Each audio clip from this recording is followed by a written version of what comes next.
Lucas today. I'm still in Maryland. Pretty awesome. I had an amazing day yesterday. I'm at a crazy, amazing distillery. I love the spirit when it first came in the store. It's been a Joe's pick from day one. It's one of my favorite ryes on the planet. But now I actually understand why. And I got Brian Tracy here, the president, the Big Kahuna. Okay, we got, guys, I'm in Sagamore. Check this baby out. Sagamore Spirits.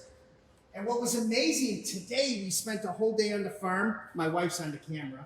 We spent the whole day at the Sagamore farm, which was it was spectacular. Owned by the Vanderbilts, tons of racing history. I'm gonna put a lot of pictures together. I'll put out a posting. You guys gotta check this place out. They grow rye out there. This place has got storied history. I know it's a young distillery, but it's freaking amazing. We had an amazing day today. I absolutely loved it. We're at the end of the day. That's kind of the bummer, you know what I mean?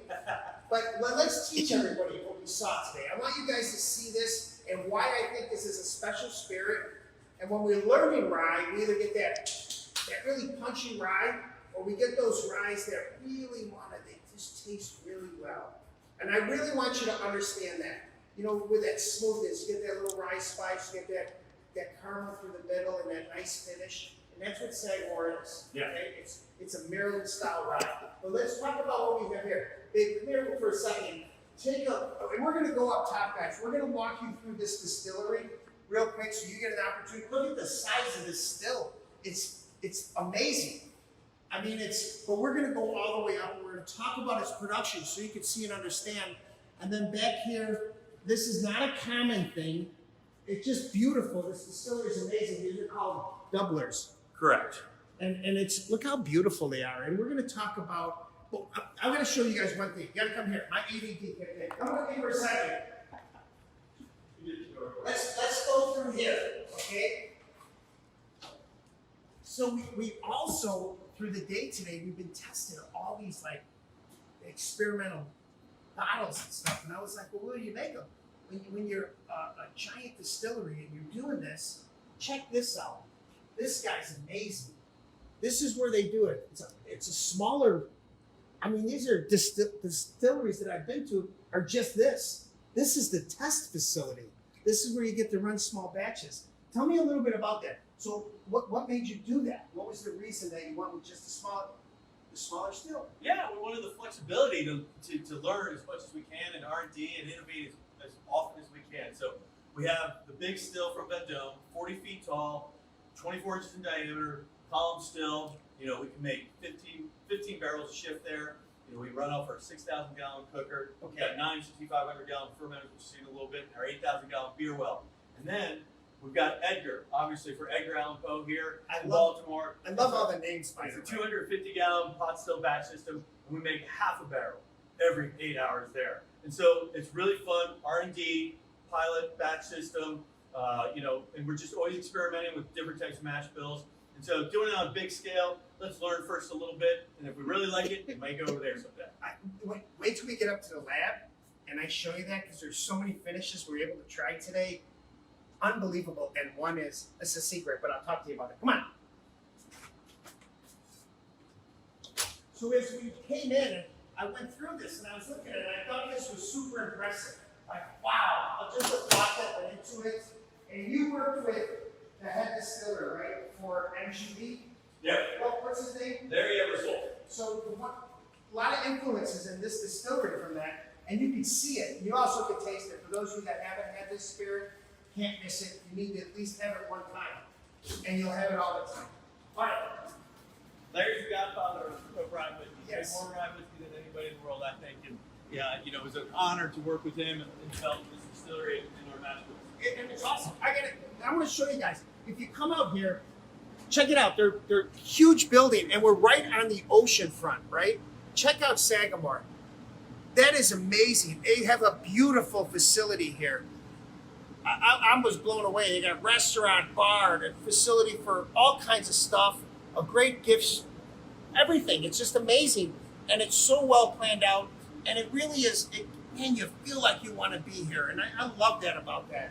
It tells a story of their brand. And everywhere you go in the distillery, there's these little things that tell you why they do what they do. And I think that's amazing. And it's a testament to the quality that's in the spirit. So as you come through here, look at the size of this place. There's 9 tanks back there. 9. I think that's crazy. And there's this tank that I had to learn about. We're going to look at them from the top because I want you guys to see what they are. Okay? But what we have going on right here is what? These are fermentation tanks. This is first floor fermentation. So you got the mash cooler. You can see the bottom of our 9,500 gallon fermenter. We've got the 8,000 gallon beer well, and then back there, there's 6,000 gallon fermenter. Think about those numbers. Come on, let's go up. We gotta go up the stairs. So, we gotta stop for the grades. I think this is really important. And this is a great example. This is the 2 mash bills that are in Sagamore, the signature, right? All All of them. So, talk a little bit about them, because I think that's important. So, listen to this, because when I was trying to learn how smooth Sagamore is, but as a Maryland rye, to me, I get that softness through the middle with all that caramel flavor, and it's different than a Kentucky or a Pennsylvania rye. So talk about it a little bit. Yeah, so Maryland has a rich history of distilling, mainly all rye whiskey. It was always known to be a little bit sweeter, a little bit more balanced, a little bit more approachable. We distill 2 different mash bills. We distill one, 95% rye, 5% malted barley. The blades that separate 4 to 7 years, depending on the product. And then we do one that's a fairly legal rye, 52% rye, 43% corn, 5% malted barley, aged that 4 to 7 years, depending on the product. And then every product we have has a blend of those 2 straight ryes. So you get this spicy complexity that you would normally expect from a rye grain, but you also get this beautiful, sweet, fruity, floral balance that kind of gives it some layers, some complexity, and a nice roundness and balance to it because of that other one. So every product we have has a blend of those 2 mash bills. Then depending on the product, cap strike being the exception, we'll proof it down using the limestone spring water from our farm, Sagamore Farm. Guys, I gotta tell you, I gotta picture this. I had no idea what's it called, the spring house? Spring house. I never know what a spring house is. I'm gonna share those pictures with you. I'll do a post. I got a bunch of pictures from this place, from the horses. We were at the farm, so naturally we're not at the farm right now, but they actually get limestone water. I learned a lot about the history of Maryland. Everything's along this line where the water was, where these 30+ distilleries were. There's so much history here. It's insane, and it's all built around rye. I truly love this place. So, but here's the thing. We can look at this. This is great to understand. They take the 2 mash bills, and that's what goes into the barrel, and we end up with this. I believe it's 23% corn, 5% malt, and the rest is rye. And the malt is really just for that chemical interaction, and I don't know the technical word to it, but it's really about, it's a rye, but it's soft and beautiful with that center aroma that I really love. All right, come on, we gotta go upstairs. We gotta check this out. You gotta watch your step here, okay? I was just concerned. Yeah, that's a good call. So this place is so amazing, and I tell you what, it's like it's a destination, guys. If you're ever in this area, you got Brian's here all the time. Take just one more stand to the buildings that are here, restaurants, bars. We're right on the ocean front. I can't show you that right now, but the port is really amazing. I mean, I'm talking, this is a kick-butt facility. It was the first one on this side, and now they got this, is that like a $500 million project? It's a big project. It's one of the largest urban redevelopment projects in the country right now, called Port Covington. Yeah, it's pretty cool. And Guinness is coming here. Guinness is here now. Guinness is here now. I mean, this is a place you can actually come to. If you're in the area, definitely drive there. It's amazing. All right, come on. Let's go all the way up. I think this is a great part. Every time I look at these distilleries, and I just want to make sure everybody that watches these videos or that learns about this stuff, I want you to see it because I think it's just utterly amazing. Come all the way here. Is this still in here? Check this out. So I want to, the size of this place is insane, and the processes and how they keep their quality perfect is amazing. And I'm never going to be able to convey that on a video, but you can absolutely, without a doubt, you can drink it, and you'll understand what I mean by this quality. It's just an amazing spirit, and I understand it more and more. I loved it when I first tasted it. I came up here, so was this the double oaked? Well, this is the cook from today, and from the color of it, I would say it's the 95.5. It's this, you guys, we were in the basement. We came up 2 sets of stairs. There wasn't a basement, ground level. And this is the first tank. And I want you to look over. Check this place out from up here. And it's a little loud. Look at all these tanks. I mean, they rock it out. They got one over here with this tarp on. That's their cleaning for tomorrow. And what they're going to do is they steam it for several hours to get it cleaned up and ready for the next day. I think that's just amazing. They do every little thing. And we can't really get to the grains, but the grains are the most important part when you're making these whiskeys or these ryes. The quality's got to be there, and you make sure your grains are perfect. Talk about that, because I was like, the grain is more important to get the little stuff out of it. You get the husks off and everything else. Tell me a little bit about that. Yeah, absolutely. So we'll evaluate grain for about an hour before we'll accept it. It has to be up on quality standards. You know, we do organoleptic evaluation. Make sure there's no. What was that word? Organoleptic. So, all right, you guys are gonna have that one. So really looking for off odors. Like, is there something that smells bad? Looking at starch content. Looking at moisture. Looking at how clean it is. Like people, I can't stress it enough. Clean grain is super important. So we evaluate it all. If it meets our standards, we'll take about 7 to different 8 samples from the truck. With this long metal copper probe, stick it down, take it from all different layers of the truck, put it in a bucket, bring it in a lab, evaluate each section of the truck, make sure there's no bad layers, meets our standards, we'll off it.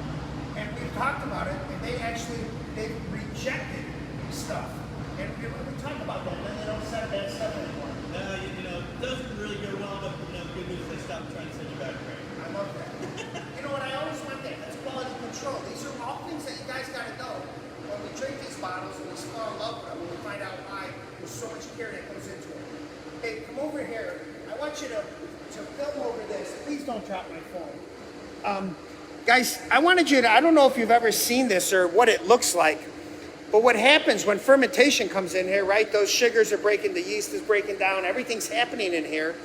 And when they get ready, when you're finished, because it was cooked at a higher temperature, down there, those are cooling. Those rails are cooling, or pipes are cooling, and they cool it down as quick as they can in a controlled environment. And then they send it, let's come over here. So watch yourself. Yeah, watch yourself. So what happens is once it finishes there, here first. Let's just show yours first. And I want to look at the size of this. Okay? So we're looking here first.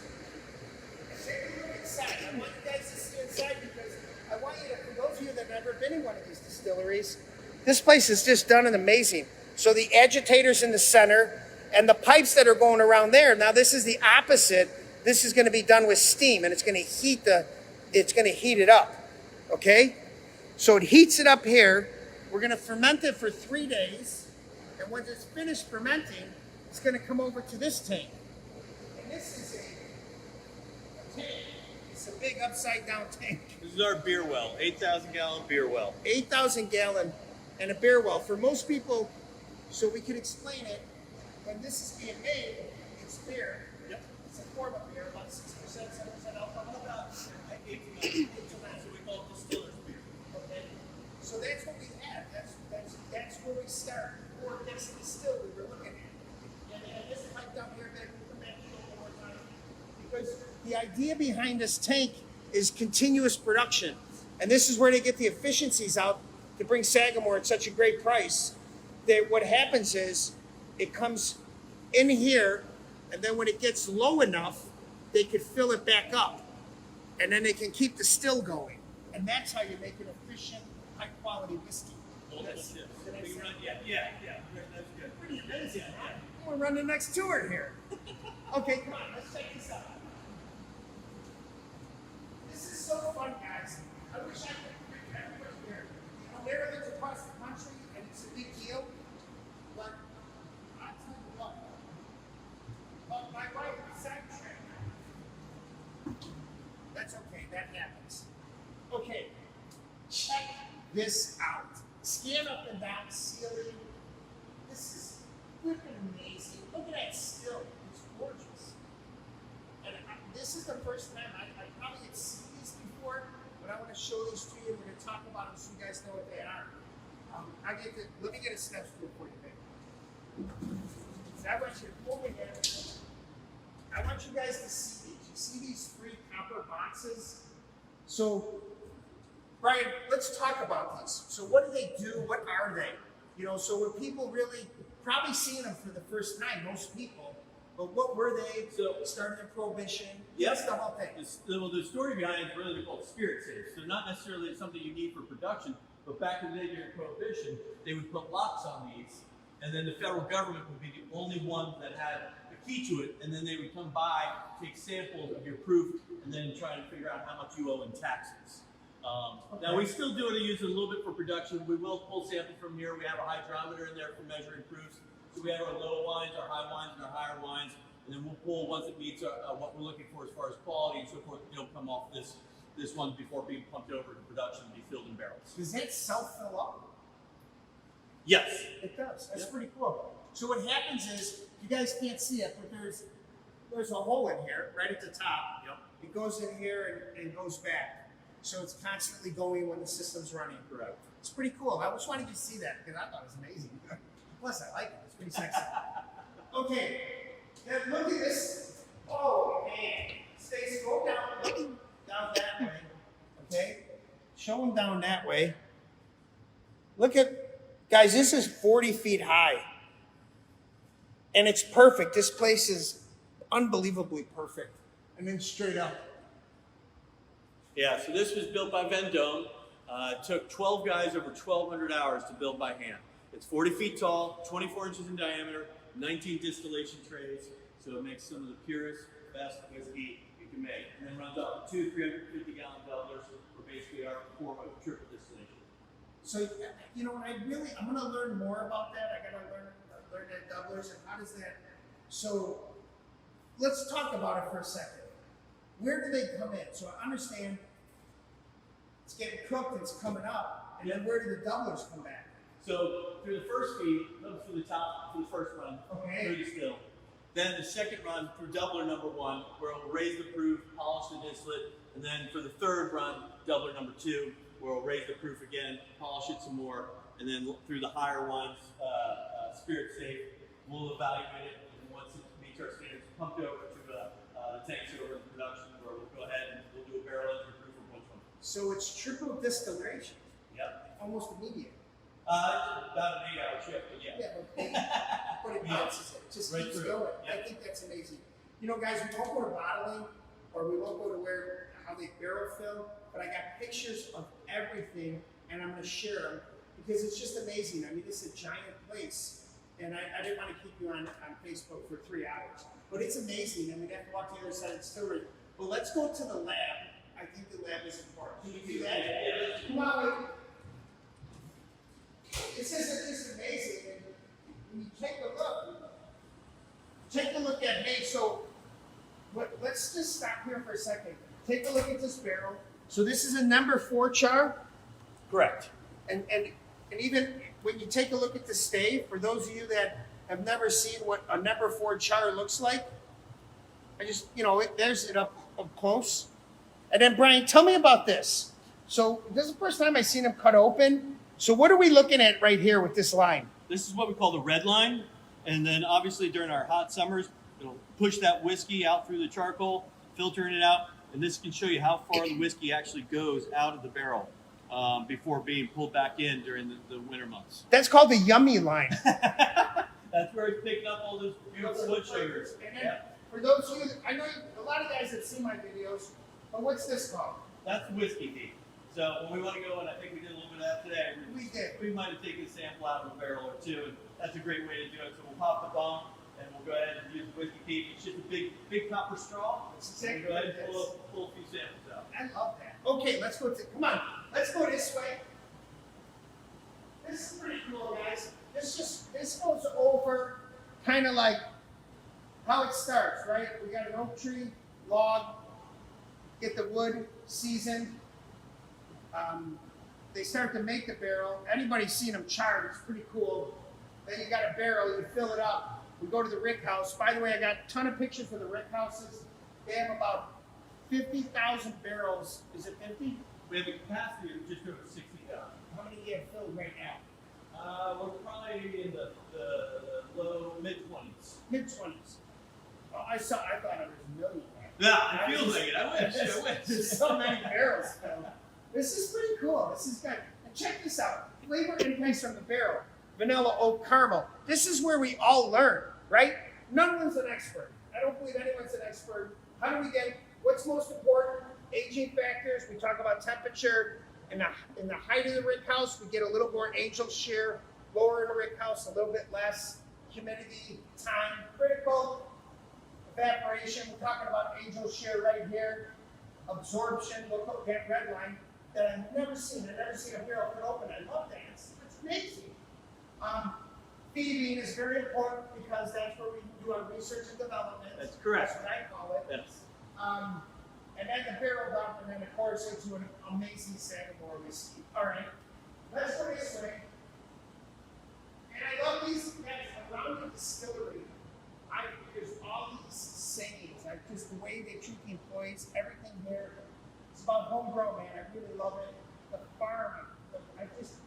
I'm on a sensory overload.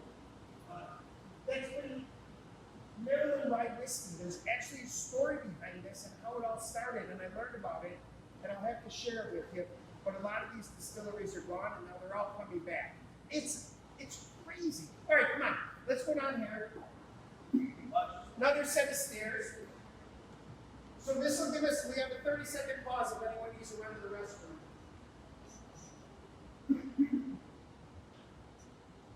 So as we come back down, kind of maybe get an understanding of the size of the distillery. And everything you're seeing as we walk is the real. It's picturesque. Everything. Look at that out there. It's just beautiful. And I really wish we had time to go to the waterfront. I'll take some pictures before I leave. I'll add those to the backside. Check this. This is what they're telling their employees. And this is what we want, man. As a whiskey drinker, I want some quality. I want to understand it. I want to learn about it. And that doesn't mean we all like every single one of them.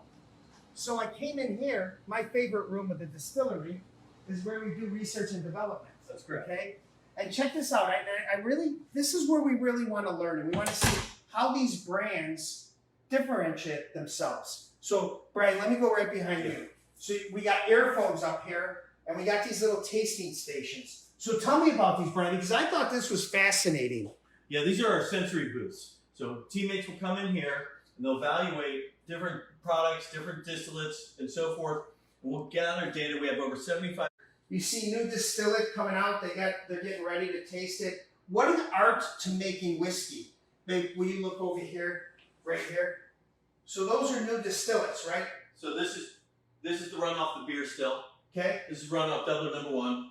This is the runoff doubler number 2. Okay. So and you're tasting them and trying to figure out each one. And I think that's so important. So, for most people, so everybody knows, everything comes out white, and then it's the aging process that makes these whiskeys. So it's really hard to make a good whiskey because you have to make this and hope it turns out like this. So, right, there's got to be some luck to it. So we were in here, and I was testing some new things, and it's so cool, right? And we won't talk about, these were all ones that we tasted, and they're spectacular. But because they're spectacular and we can't have them, we're going to go to this one. Because this one's coming out in the fall. we believe so. Hear that? We believe so. We're trying to get commitment on film, so please make sure that We believe so. you type something in there. I'll get you Brian's email before I leave. And guys, this right here, this is good juice. This is spectacular. It's an 8-year blend. I just wanted to have a little bit left since we were here. Yeah, why not? Talk about this one a little bit. So this is some, we started with contract distilling at MGP, and some of our whiskey's gotten to be 8 years old, and we've just got a little bit of it, and we're thinking about putting it out in the market maybe this fall. It's around 115 proof, and we're in here evaluating, seeing if it's worthy for going out in the fall. I'll just take it all and